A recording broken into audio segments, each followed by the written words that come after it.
네, 42번 되겠습니다.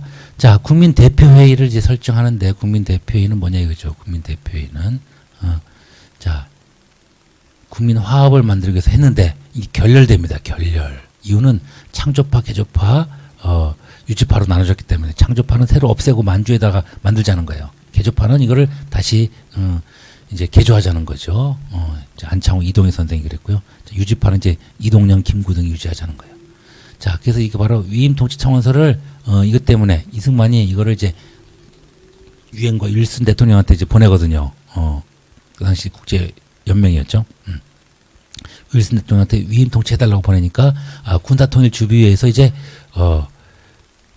이승만을 이제 없던 나라를 팔아먹었다 이렇게 이제 하면서 대표회의 소집을 요구하게 됩니다. 근데 이제 창조, 개조, 유지파로 바뀌면서 이제 결렬됐단 말이죠. 그러면서 다 뿔뿔이 흩어져서 유지파만 남았어요. 그러다 보니까 이제 25년에 이제 이승만을 탄핵하고 박은식을 추대하게 됩니다. 그러니까 박은식 추대 전에 일어났던 일이죠, 그렇죠? 박은식 추대 전에 여기죠. 박은식 대통령 추대 전에 일어났던 일이 바로 이거죠. 23년경에 일어난 게 바로 국민 대표자 회의가 되겠습니다. 그래서 가반 해주면 되겠죠, 그렇죠? 자, 그 다음에 이제 문보산치. 문보산치가 뭐냐 이거죠. 안으로는 어쩌고저쩌고 하면서 지방자치를 실시해서, 그렇죠? 그러면서 이제 조선의 차별을 철폐하고, 유력제를 해서 이제 한다. 발탁된다. 지방자치 해주는 것처럼 하면서 이제 서로, 이간질 시키는 거예요. 문화통치 해준다고 하면서, 보통영자 통치한다고 하면서, 그 다음에 산미증식계획과 치안유지법을 통해서 이제 일본으로 많은 쌀을 이제 가져가고, 그 다음에 사회주의자 탄압한다고 하면서 이제 일반 단체들, 독립운동가들을 잡아넣는 게 바로 치안유지법이 되겠습니다. 이게 20년대를 물어본 겁니다. 20년대. 20년대는 바로 이거죠. 그렇죠? 국민징용령, 이거 30년대, 30년대, 그렇죠? 후반이고요. 태형령은 이제 10년대죠. 사상보험 보호관찰도 30년대가 되겠습니다. 그 다음에 회사령은 10년대. 자, 요거를 10년대, 20년대, 30년대로 이제 알아둬야 되는데, 바로 이게 바로 문보산치다라는 거죠. 자, 44번. 가 단체에 대한 설명으로 옳은 것은, 이게 바로, 아까 잠깐 설명한 적이 있는데, 각성 촉구한다는 거죠. 단결을 공개한다. 그죠? 기후주의 민기각이에요, 민기각. 이 사람들은 140개가 넘는 지회가 있었다는 거죠. 그 4만 명 정도의 회원이 있는 게 바로 신간회. 가장 큰 단체였는데, 이거는 어떤 단체였냐? 민족유일당 운동으로 좌우가 합작했다는 얘기입니다. 좌우 합작으로 만든 게 바로 신간회가 된다는 거죠.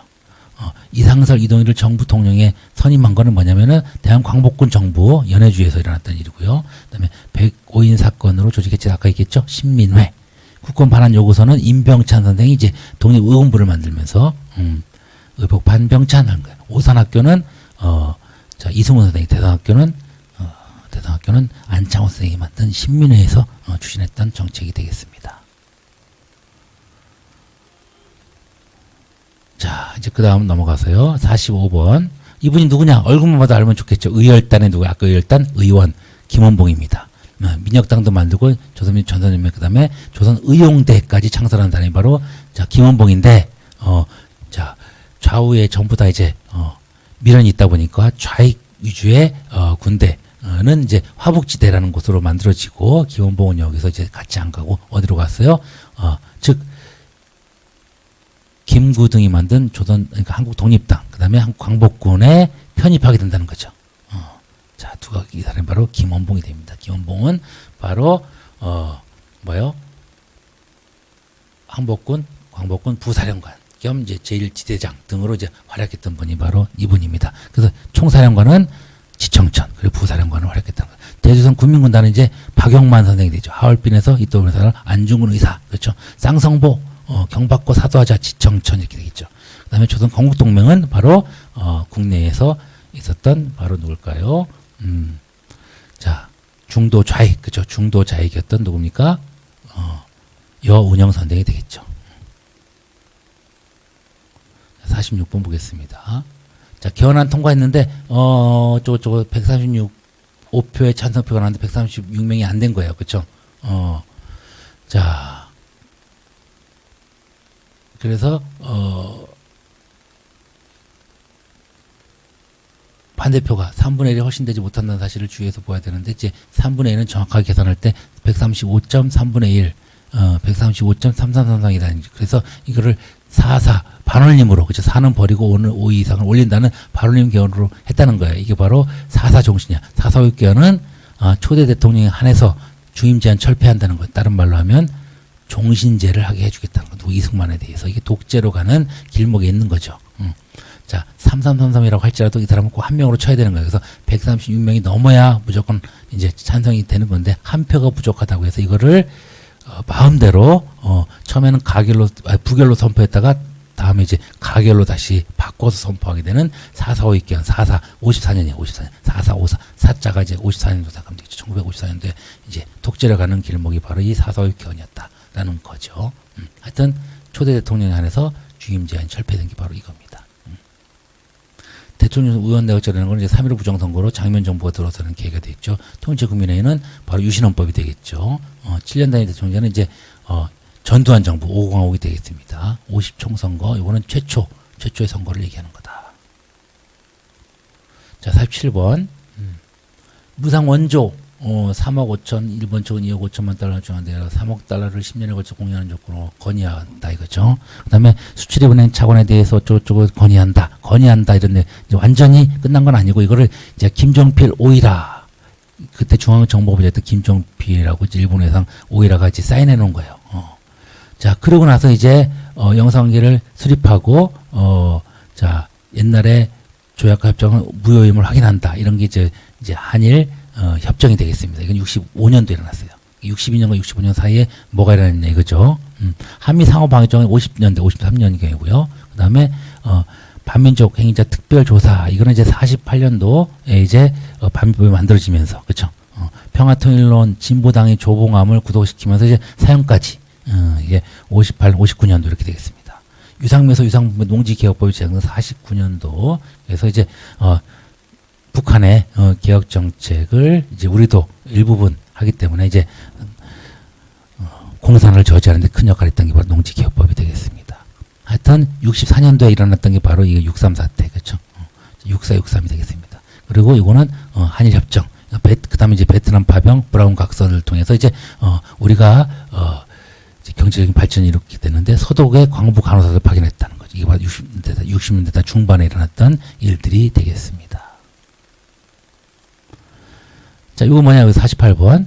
국내 대중가요 222국 금지곡, 긴급조치 9호. 이게 74년, 75년도에 전부 다 나왔던 건데, 조치 9호까지 나왔다는 거죠. 그래서, 그건 뭐 이런 거, 뭐 거짓말이야 이런 거 전부 다 금지곡을 했다는 겁니다.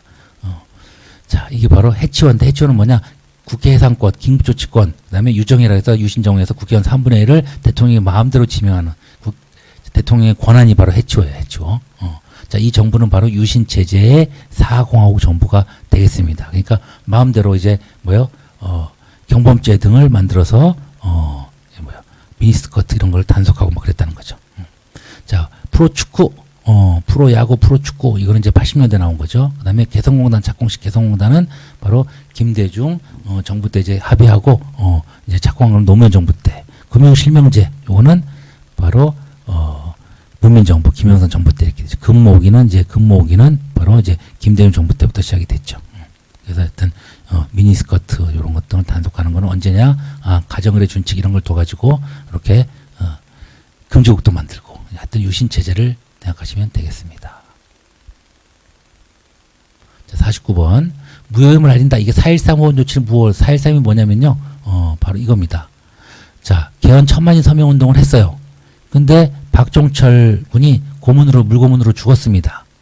87년 초에, 1987년 초에. 그러니까 이제 전두환 대통령이 4.13 후원 조치, 헌법을 수호하겠다는 조치를 발표하니까 열받은 연세대학교 학생 이한열이 최루탄에 맞아가지고 사경을 헤맵니다. 그러면서 시작된 게 바로 6월 항쟁이 되거든요. 6월 항쟁으로, 이제 6.29 선언을 이끌어내는데, 이게 바로 9차 개헌을 통해서, 5년제, 5년 단임제, 직선제, 이제, 새로운 헌법이 채택이 되는 겁니다. 그래서 천박사열 육구직단, 이렇게 천박사열 육구직단을 얘기하는 겁니다. 하여튼 좌우지간 답은 뭘까요? 5년 단임제에 개헌을 이끌어냈다는 거. 장면내가 주범하는 거는 4.19 혁명 이후에, 그쵸. 3.15 부정선거 항의는 시위에서 시작된 게 바로 4.19 혁명이 되죠. 그쵸. 신군부 계엄학대가 원인돼서 일어난 거는 바로 광주 민주화운동, 5.18 민주화운동이 됐고요. 삼민주 구국선언은 1976년도 유신체제 때, 전 대통령 윤보선, 대통령 후보 김대중 등이 이제, 명동에서, 선언을 하게 된 거예요. 그래서 긴급조치가 이걸 철폐하라고 하는 거죠. 그러니까 75년도까지 있었던 거를 76년도에 철폐하라고 요구하는 사건 등이다라고 보시면 되겠습니다. 자, 이제 마지막입니다. 다 왔죠? 경축사를 나오죠. 경축사인데 이분이 누군지, 얼굴만 봐도 알 수 있으면 좋은데, 바로 소련과 중국과 소구했던 분이 바로 누구예요? 노태우 정부가 되겠죠. 노태우 정부는 북방외교에 이제, 어떤 큰 성과가 있었습니다. 올림픽을 성공적으로 개최하고 88년, 그리고 77 선언, 한민족 공동체 통일 방안, 그 다음에 총리회담 등도 한 게 바로 노태우 정부가 되고요. 소련과 중국과 수교했다. 이거 90년, 92년이고요. 그 다음에 유엔에 동시가입했고 남북 기본합의서, 그 다음에 비핵화 공동선언 등도 이제 하게 되는 분이 바로 이제 북한하고 했던 분이 바로 노태우 정부라는 거죠. 다시 소련 90년, 중국 92년 수교했고 91년도에 유엔에 동시가입하고 그 다음에 남북 기본합의서도 교환하고 비핵화 공동선언을 했지만 이제 실천을 안 하죠. 하여튼 이 기본합의서는 굉장히 중요합니다. 남북 기본합의서가 바로 서로 교환했다. 특수관계다. 내부자거래로 하자. 침략하지 말자. 체제 인정하자. 화해협력하자. 등등이 바로 이제 기본합의서 내용에 들어가 있습니다. 7.3복 공동선언 7274. 요것 때문에 이제 통일될 것 같으니까 이제 유신체제로 이제 독재 이용했던 거죠. 14남북 공동선언은 노무현 정부를 얘기하는 거고요. 그러면서 해로관광은 바로 김대중 정부. 최초 이산가족 상봉은 이제 전두환 때 딱 1회에 한해서 고향 방문단 형식으로 서울과 평양을 왔다 갔다 한 적이 있습니다. 이게 바로 자 85년 자 전두환 정부 때입니다. 자 50번 자 노태우 정부는 어떻게 한다고요? 월북 질환총 소중 유기해. 그렇죠? 월북 질환총 소중 유기 전부 다 이렇게 숙달돼서 압축해서 가지고 있어야 여러분들이 뭐가 돼요? 자 이게 되는 거죠. 자 BTS 그렇죠? 방탄소년단이라고 하지 마시고 뭐라고 하면 돼요? 비티처 스피들리. 자 이게 돼야 그렇죠? 이게 돼야 시험에서 확실하게 여러분들이 100점에 도전할 수 있습니다. 그렇죠? 선생님 수준까지 돼야 되겠죠. 그렇죠? 자 다시 말하고요. 선생님 되자. become, be, teacher. 어떻게 늦게 되는 건 의미가 없어요. 빨리 되자. 스피들리. 그렇죠? 여러분들 전부 다 BTS 선생님 되시기를 간곡히 기원 드립니다. 마치겠습니다.